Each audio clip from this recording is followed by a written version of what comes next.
Libby, dinadalo ko lang sa Tito Raymond. So ano feeling loss? Pati daddy ko tinatarget mo na? Libby, hindi ganun. Libby, walang ganun. Alam mo lahat na lang talaga gusto mong makuha, no? Even the attention of my dad. Libby,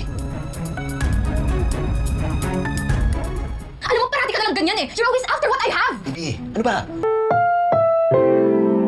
Ang programang ito ay rated SPG. Striktong patnubay at gabay ng magulang ang kailangan. Maaaring may masiselang tema, lengguwahe, karahasan, sexual, horror o droga na hindi angkop sa mga bata.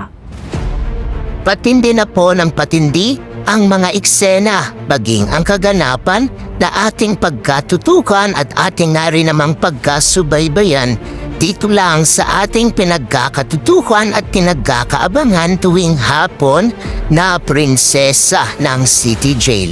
Simula pa lang nga din naman kasi ito na itong hari naman kasing si Charlene ay magdududa na nga rin naman dito kay Adrian dahil mukhang napapansin na nitong si Charlene na merong ang tinatago at may ninilihim na itong si Adrian sa kanya dahil ang inaakala nitong si Charlene nakakampi nga niya itong si Adrian ay tila unti-unti na nga rin naman kasing bumabaliktad itong si Adrian para itago nga rin naman ang katotohanan at makuha nga rin ang nais nitong si Adrian na mapa sa kanya itong si Charlene. Daan nga rin naman kasi ito na dito'y malalaman nga nitong si Charlene mula kay Princess na nandito'y buhay nga si Leilani at nakausap nga nitong si Leilani walang iba kundi itong si Adrian.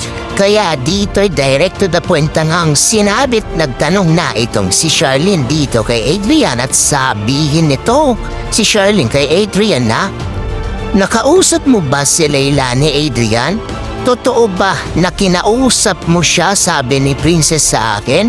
Dito nga rin ay itatanggi nga ito ni Adrian na naging daan nga rin man para dito'y malaman na nating hindi pala kakampi, bagkus ay isang traitor na itong si Adrian.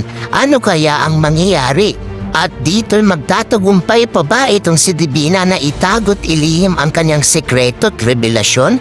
Yan nga rin ay ating pagkatutukan at ating nga rin niyang pagkakasubaybayan.